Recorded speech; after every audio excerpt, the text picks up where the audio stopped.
In this video I'm going to show you how to tie 4 different bowlines. We're going to look at the standard bowline, we're going to look at the rethreaded bowline, the Yosemite finish, and I call it the doubled up bowline. Looking at standard bowline, we take our rope, we feed it from the loop underneath the harness, we go through the top, and then we are looking at a bit of a tail here. The rope here at the bottom, what we do is we make a little twist in there, making sure that the rope here goes above, that goes into our harness. Take the end of the rope, we feed it from the bottom up, around the main rope there, and then back, we thread that back through that loop. Now we put it tight. So now we've tied the bowline. We need to now put a stopper knot on it. I'd like to get the end of the rope on this side, make one loop, we go back the other way, another loop, and then we go from there back towards ourselves, and then we pull that tight, and there we go, we've got the standard bowline.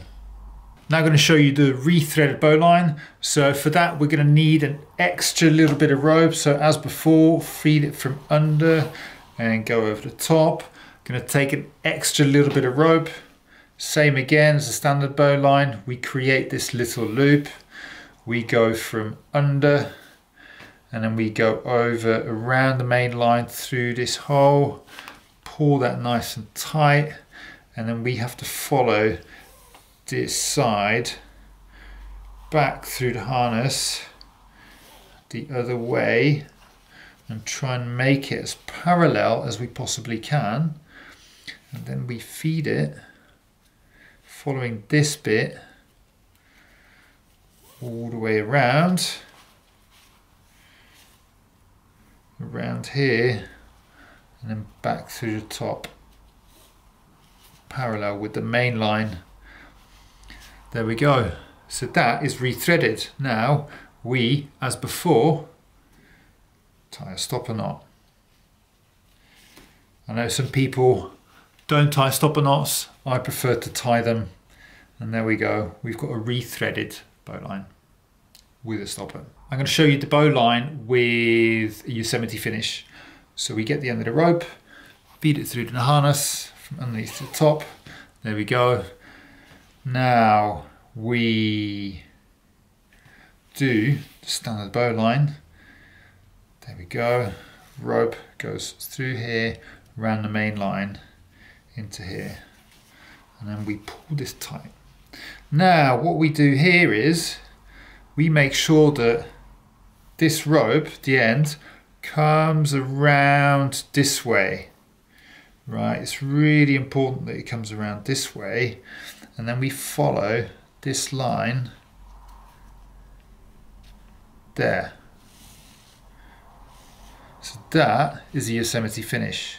It's really important that you follow exactly what I showed you here, and I would always tie a stopper. Benefit from this is that the stopper's on that side and not on the inside. Now I'm going to show you what I call the doubled up bowline. So again, we take the end of the rope, we feed it through the harness. I'd like to go from the underneath to the top. Here, instead of one loop, we have 2 loops. And then we just tie our standard bowline as we did before, going through there, around the main line, and back through there. And then we pull it nice and tight. There we go, making sure that this is nice and tidy. So that is a doubled up bowline. Then again, a stopper knot. Always tie a stopper knot with a bowline. Some people don't, but I'd like to tie it. The end of the rope, we can just feed that through here, just out of the way. I like this one because I tend to take a lot of falls and it's easy to undo. I mean, the other bowline is easier to undo too, but that's what I like. Hope you enjoyed the video. Comment below if there's anything else you want me to show you or talk about. Until next time.